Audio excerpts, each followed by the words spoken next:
Boa noite, como é que vocês estão? Espero que tudo bem. Vamos lá para mais uma aula? Na semana passada a gente começou a ver de fato as escolas que formam a nossa psicologia. Hoje, dando continuidade, a gente vai ver sobre o funcionalismo, uma importante escola que se iniciou basicamente meados e junto com o estruturalismo, porém teve um caminho próprio a seguir, certo? Vamos lá? Eu espero que vocês estejam acompanhando pelo slide. O funcionalismo, ele surge na tentativa de responder a seguintes questionamentos: o que fazem os homens e por que o fazem? Ah, Dentro dessa lógica, eles iam atrás da função da existência desse homem, da função desse ser em seu meio, da função desse ser frente a outros seres. Entre os grandes teóricos do funcionalismo, aqueles que servem como base e até mesmo antecedente à fundação da escola em si, nós temos Galton, o próprio Darwin, que é muito conhecido por sua teoria evolucionista, William James, que pode-se dizer que é o grande pai do funcionalismo, o próprio John Dewey também, que são alguns autores mais falados quando a gente vai falar de funcionalismo. Mas vamos lá. O que danado é esse funcionalismo? O funcionalismo é considerado como a primeira sistematização genuinamente americana de conhecimentos de psicologia.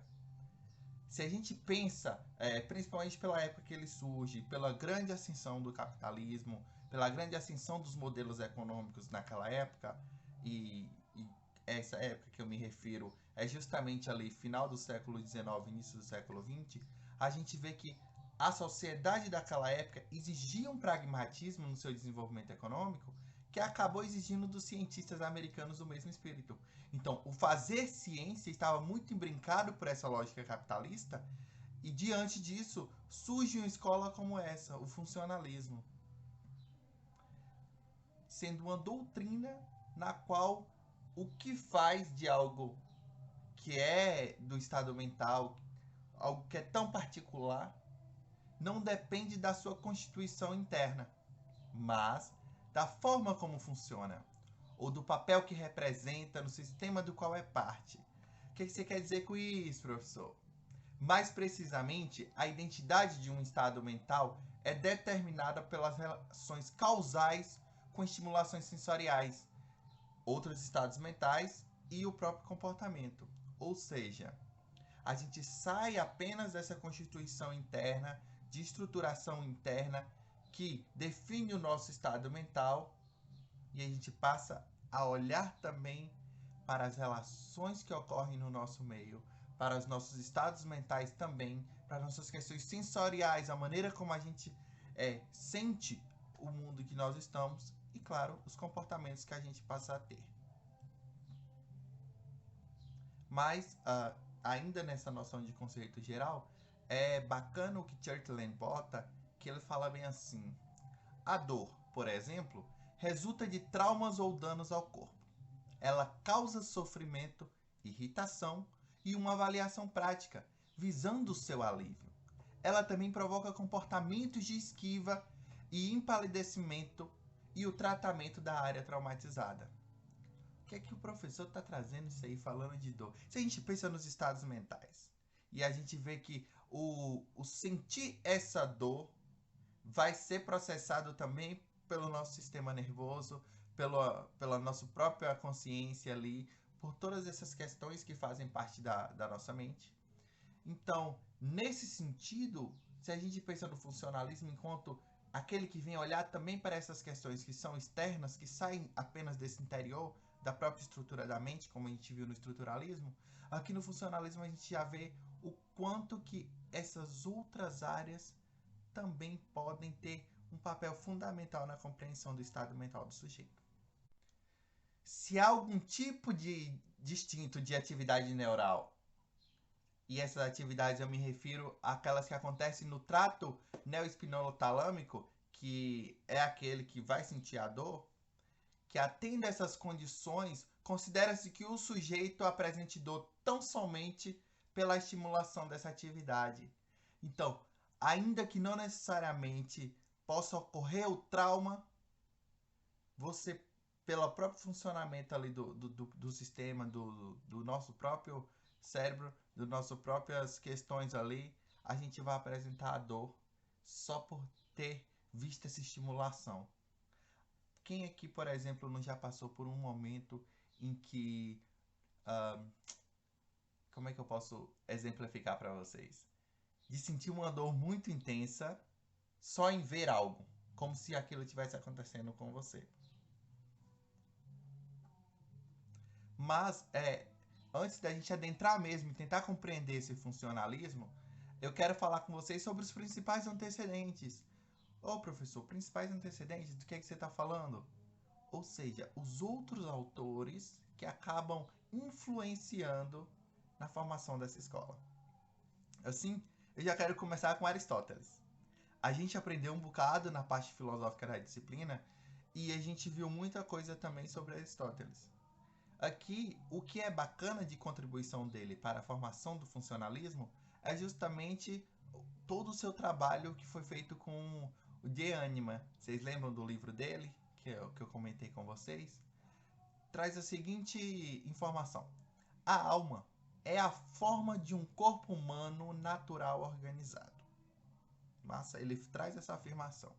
Mas aqui eu chamo vocês a compreender forma enquanto um conjunto de poderes ou capacidades que permitem que algo expresse suas características essenciais. Ou seja, a forma como essa alma se coloca e que vai permitir essa expressão desse corpo, essa expressão desse sujeito, é justamente nessa expressão que tem-se o cumprimento da função, ou o objetivo que define uma coisa como ela é. Aqui nós vemos já esse olhar para a função daquilo ali, a função do corpo, a função da alma e de que maneira ela atingiria o seu objetivo por existir. Estão vendo como é importante a gente ver a história? A gente começar lá atrás. Aqui a gente já vê novamente a contribuição de um filósofo.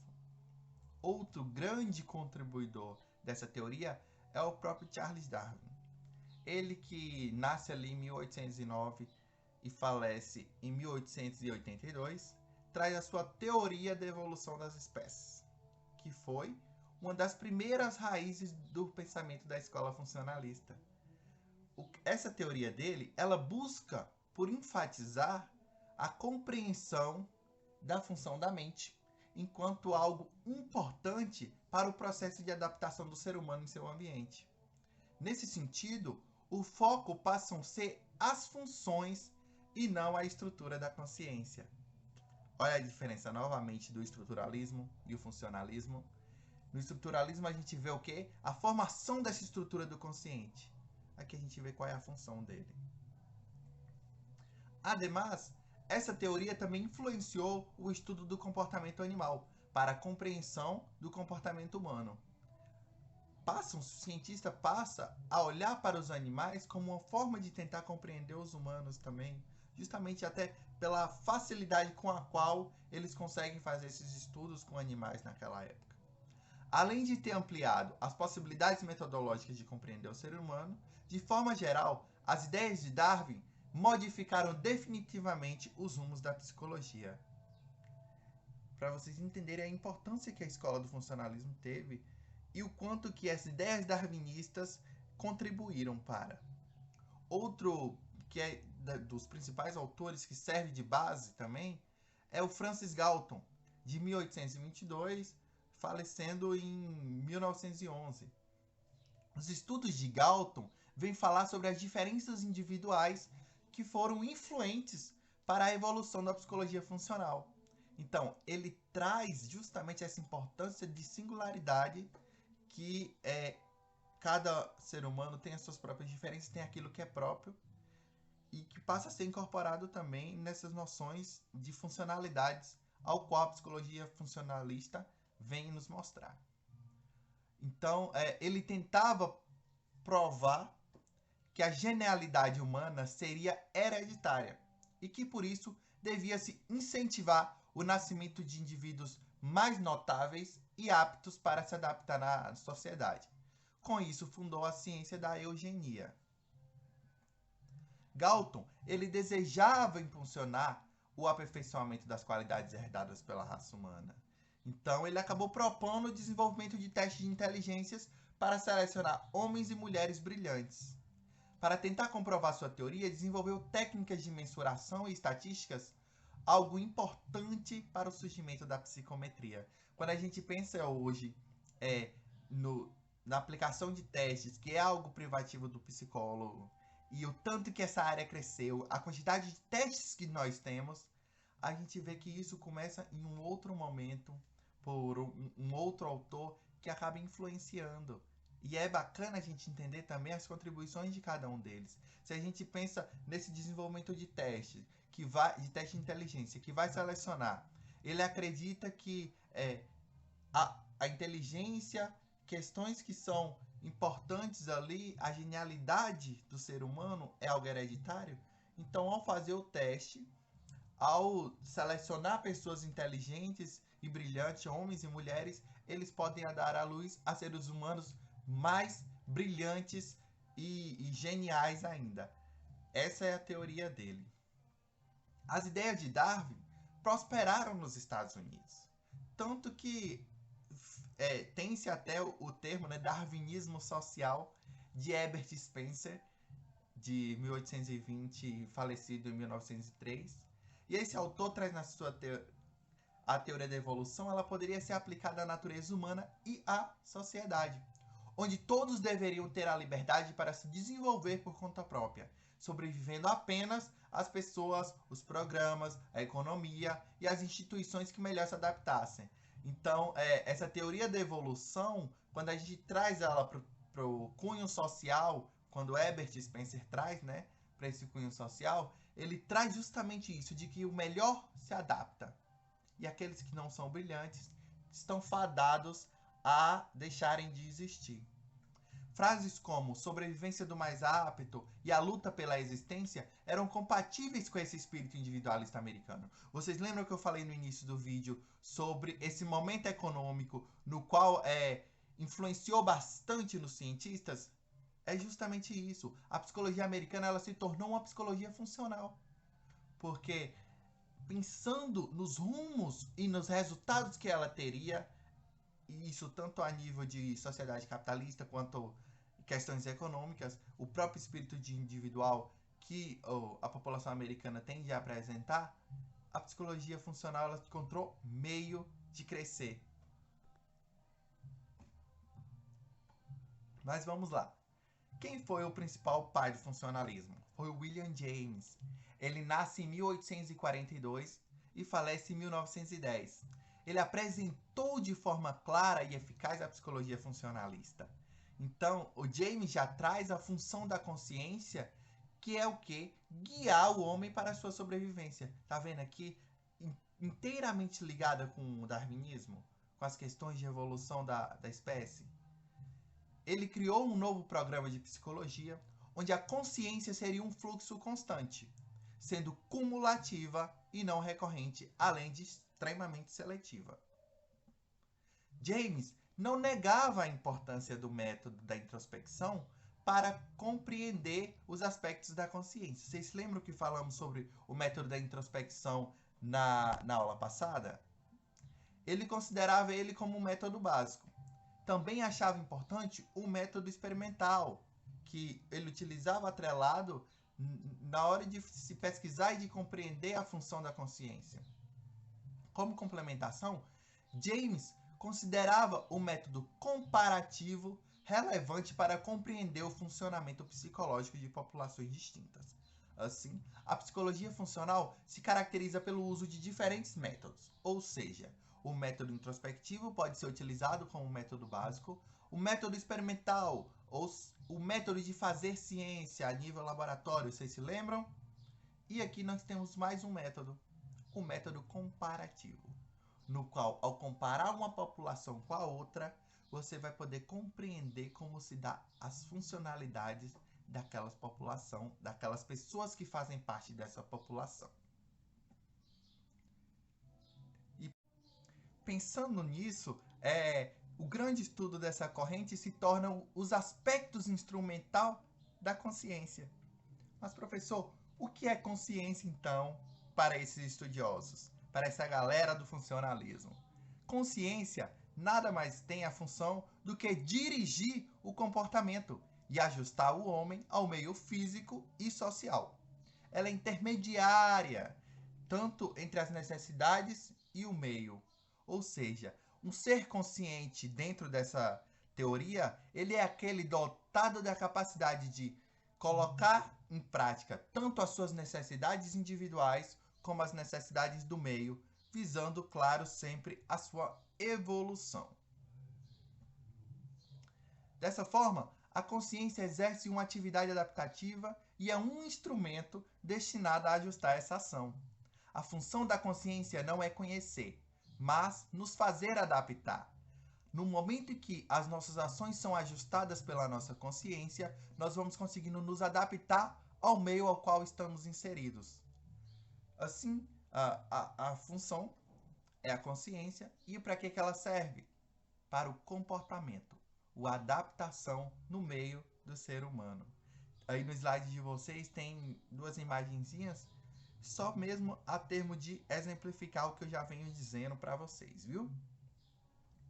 A psicologia, para a escola funcionalista, ela é o estudo da vida psíquica, a consciência, considerado um instrumento de adaptação ao meio. Então, aqui nós temos na psicologia funcionalista o estudo da utilidade da consciência. Também estudam as operações mentais, tentando descobrir como atua, o que realiza, em que condições aparece o processo mental.